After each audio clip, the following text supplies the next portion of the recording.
पिछले वीडियो में हमने जाना कि अगर बच्चों में बोन कैंसर हुआ है और वो ग्रोथ प्लेट से दूर है तो हम कैसे लिम्ब सैल्वेज सर्जरी कर सकते हैं। लेकिन अगर बच्चे का बोन कैंसर से ग्रोथ प्लेट इन्वॉल्व हो गया है तो ऐसे केसेस में हम लिम्ब सैल्वेज सर्जरी कैसे करते हैं, हमें कौन से टफ डिसीजंस लेने होते हैं, उस बारे में बात करेंगे आज के वीडियो में। नमस्कार दोस्तों, मैं हूं डॉक्टर रजत गुप्ता और मैं एक बोन कैंसर स्पेशलिस्ट हूं। मैं हर हफ्ते आपके लिए बोन कैंसर और उसके इलाज से जुड़े ऐसे ही इंफॉर्मेशनल वीडियोस लेकर आता हूं, सिंपल भाषा में, बिना किसी हाई फाई मेडिकल लैंग्वेज के। तो चलिए आज का वीडियो शुरू करते हैं।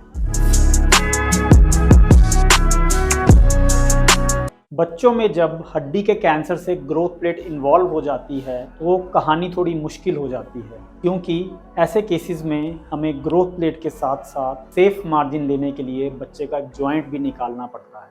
अडल्ट्स में बात अलग होती है, क्योंकि उनमें हाइट ग्रो कर चुकी होती है और जब हम जॉइंट रिप्लेस करके मेगा प्रोस्थेसिस लगाते हैं तो एक अडल्ट थोड़ी सी एक्टिविटी रिस्ट्रिक्ट करके अपनी नॉर्मल लाइफ जी सकता है। लेकिन सोचिए, अगर हम आपके बच्चे को बोलें कि बोन कैंसर के ऑपरेशन के बाद उसको दौड़ना, भागना, खेल कूद करना, प्लेग्राउंड में जाकर उछल कूद करना मना है, तो ये उसका बचपन छीनना नहीं तो और क्या है। इसके अलावा जब भी बच्चों में मेगा प्रोस्थेसिस सर्जरी एडवाइस होती है तो हमें समझना होगा कि मेगा प्रोस्थेसिस उम्र के साथ ग्रो नहीं करता। ऐसे में जैसे बच्चा ग्रो करके अडल्ट बनेगा तो अडल्टहुड तक आते आते उसकी दोनों टांगों की लंबाई में फ़र्क होगा, मतलब कि उसको लिम्ब लेंथ डिस्क्रिपेंसी आएगी। इस प्रॉब्लम को एड्रेस करने के लिए हमारे पास एक्सपेंडेबल इम्प्लांट्स अवेलेबल हैं। मतलब कि जैसे जैसे बच्चा ग्रो करेगा वैसे वैसे हम कोई टेक्निक से बच्चे का इम्प्लांट भी ग्रो करना शुरू करवा दें। जो बच्चे का इम्प्लांट दो तरीके से एक्सपैंड किया जा सकता है। एक होता है नॉन इन्वेजिव एक्सपेंडेबल प्रोस्थेसिस और एक होता है minimally invasive expandable prosthesis. Non invasive expandable prosthesis में बच्चे को टांग या प्रोस्थेसिस लंबा करने के लिए कोई ऑपरेशन करवाने की ज़रूरत नहीं होती। मतलब कि बच्चे का पैर एक मशीन के पास रखा जाता है और उसी के थ्रू जो करंट निकलता है उससे बच्चे की टांग लंबी होने लगती है।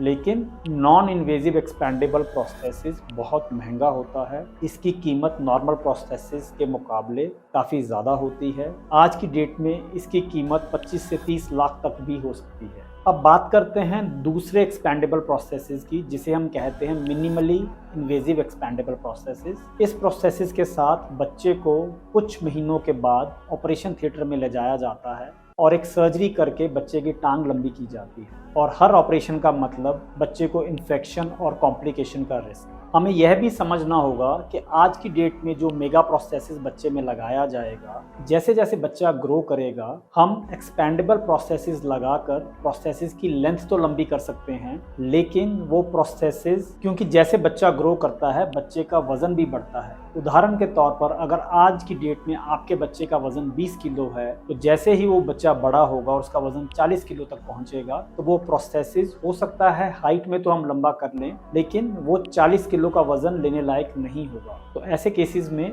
बच्चे का प्रोस्थेसिस भी जल्दी फेल करता है और उसको रिवीजन सर्जरीज भी एक अडल्ट के मुकाबले ज़्यादा बार करनी पड़ सकती है। अब बात करते हैं, अगर ग्रोथ प्लेट इन्वॉल्व हो तो क्या हम प्रोस्थेसिस के अलावा भी कुछ कर सकते हैं? जी हाँ, इसके अलावा एक ऑप्शन होता है जिसे हम कहते हैं रोटेशन प्लास्टी। इस ऑपरेशन में हम कैंसर ग्रसित घुटने को निकाल देते हैं और जो बचा हुआ एंकल है उसको बची हुई जांघ की हड्डी के साथ जोड़ देते हैं और एंकल को 180 डिग्री घुमा देते हैं, जिससे कि एंकल की मूवमेंट नी की मूवमेंट जैसी हो जाती है और हमारा जो एंकल है वो नी की तरह काम करता है।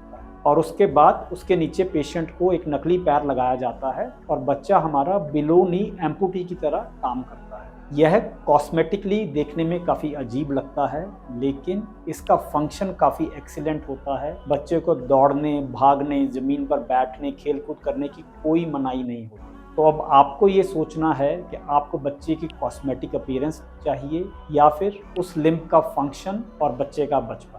अक्सर पेशेंट्स फंक्शन को ही प्रायोरिटी देते हैं, तो दोस्तों, जो सबसे इम्पॉर्टेंट बात मैं हाईलाइट करना चाहता हूँ वो ये है कि बच्चों के केस में हमें जल्दी ही एक बोन कैंसर स्पेशलिस्ट के पास पहुँचना चाहिए, क्योंकि अगर बच्चा एक स्पेशलिस्ट के पास तब पहुँच जाए जब उसकी ग्रोथ प्लेट इफेक्ट नहीं हुई है, उसके रिजल्ट्स बहुत अच्छे हैं। लेकिन अगर उसकी ग्रोथ प्लेट इफेक्ट हो जाए तो ऐसे केसेस में पेशेंट्स को जो सर्जरी लगती है उसकी अपनी रिस्ट्रिक्शंस होती हैं, उसकी अपनी कॉम्प्लिकेशंस होती हैं। तो मेरा मकसद यहाँ आपके मन में कोई पैनिक क्रिएट करना नहीं है, अर्ली रेफरल की इंपॉर्टेंस को समझाना है, ताकि हम बच्चे का ना केवल टांग बचा पाएं बल्कि बच्चे का जॉइंट और बच्चे का बचपन भी बचा पाएं। तो उम्मीद करता हूं आज के वीडियो में आपको कुछ नया सीखने को मिला होगा। अगर आपको लगता है कि आज के वीडियो से आपको एक नई इन्फॉर्मेशन मिली तो आप प्लीज़ वीडियो को लाइक कीजिए और इस वीडियो को शेयर कीजिए। और अगर आप हमारे चैनल पर नए हैं तो इस चैनल को सब्सक्राइब कीजिए, ताकि बोन कैंसर से जुड़ी ये वाइटल इन्फॉर्मेशन ज़्यादा से ज़्यादा लोगों तक पहुँच पाए।